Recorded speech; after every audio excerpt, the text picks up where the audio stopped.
एक रिकैप कर लेते हो, फिर आज मजीद इंशाल्लाह हम कुछ सेक्शंस पढ़ते हैं। देखें, हमने लास्ट क्लास में क्या पढ़ा? हमने कहा भाई कंपनी की डेफिनेशन क्या है?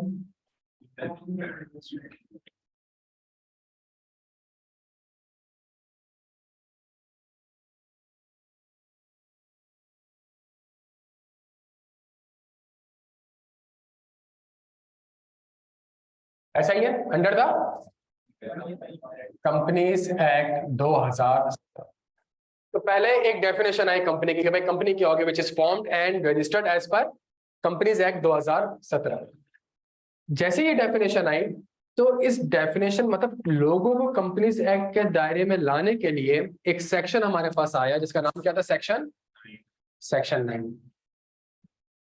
और ये सेक्शन 9 आपसे क्या अर्ज करता था? ये सेक्शन 9 आपसे कहता था obligation to registered certain association, partnership और एंटिटी। सही है। अच्छा, तो एक ऑब्लिगेशन का सेक्शन आ गया आपके पास।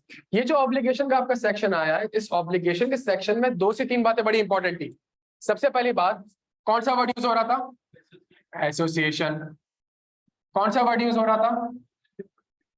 पार्टनरशिप। कौन सा वर्ड यूज हो रहा था? और एंटिटी। सुनिएगा मेरी बात, सही है।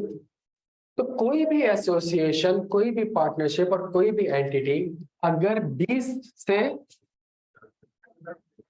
मोर देन 20% अगर इकट्ठे हुए हैं, अब यह हमें समझ आ गई 20 बंदे इकट्ठे कौन सा वाले? इसके अंदर टीचर नहीं है, इसके अंदर फाइनेंस नहीं है, इसके अंदर एडमिन नहीं है। वो लोग हैं जो इकट्ठे हुए हैं ताकि कोई बिजनेस कर सके और उस बिजनेस से या तो ये एसोसिएशन कमाए या पार्टनरशिप कमाए या एंटिटी कमाए या फिर ये 20 इंडिविजुअल मेंबर्स गेन या प्रॉफिट। अब एक ऑब्लिगेशन है कि आपने अपने आप को एज अ कंपनी रजिस्टर करवानी पड़ेगी, कंपनी फॉर्म भी करवानी पड़ेगी और कंपनी रजिस्टर्ड भी करवानी पड़ेगी। क्या यहाँ तक बात समझ आती है? यहाँ क्लियर है? ये हमने लास्ट क्लास में एक इसको हमने पढ़ा था, सही। और इसके अंदर बड़ा हमने इंटरप्रेट किया था, चीजों को देखा था। आज की क्लास में हमने इंशाल्लाह मजीद इसी डेफिनेशन को लेके चल रहे हैं, ठीक है। तो कंपनी की डेफिनेशन ऑफ फॉर्म, तो किन लोगों ने फॉर्म करनी है? किन लोगों ने फॉर्म करनी है? इन लोगों ने फॉर्म करना, इनके लिए लाजमी। अगला सेक्शन होगा क्या? अगर फॉर्म करनी है तो भाई कैसे फॉर्म करनी है? सही है, तो फिर वो सेक्शन पढ़ेंगे। फॉर्म कर ली तो इसको रजिस्टर्ड कैसे करें? फिर अगला सेक्शन हमारा इंशाल्लाह किस चीज का होगा?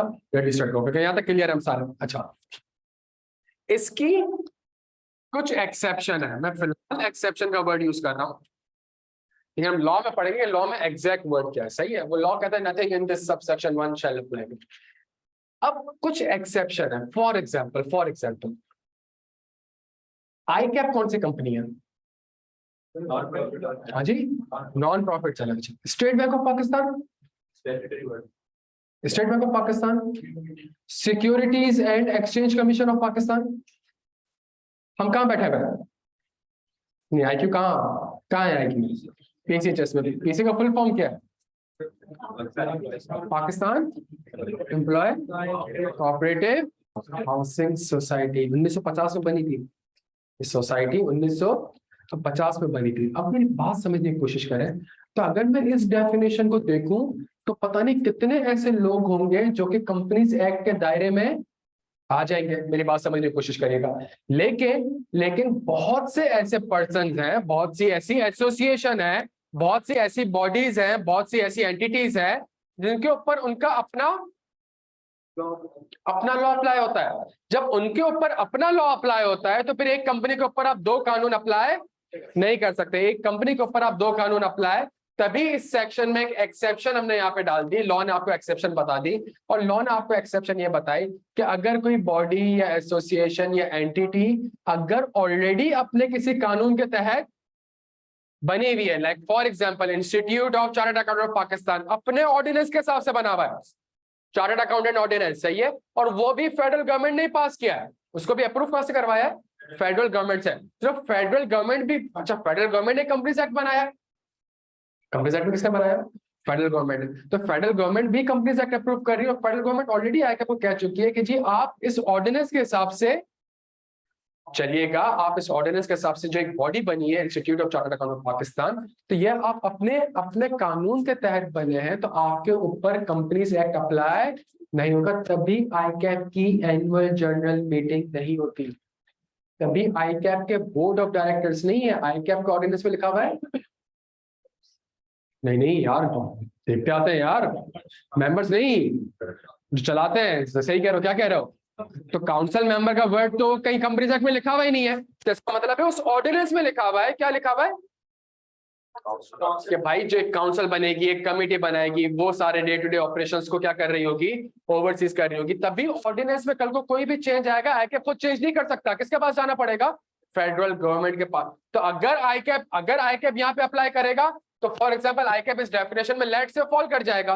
अगर आईकैप इस डेफिनेशन में फॉल कर जाएगा तो आईकैप कंपनी रजिस्टर्ड हो नहीं, तो फिर यहाँ पे एक्सेप्शन में बता दिया कि वो बॉडी कॉर्पोरेट, वो एंटिटी, वो एसोसिएट जो कि ऑलरेडी अपने कानून के तहत बने हैं, और वो कानून बनाने वाला भी कौन ही होगा?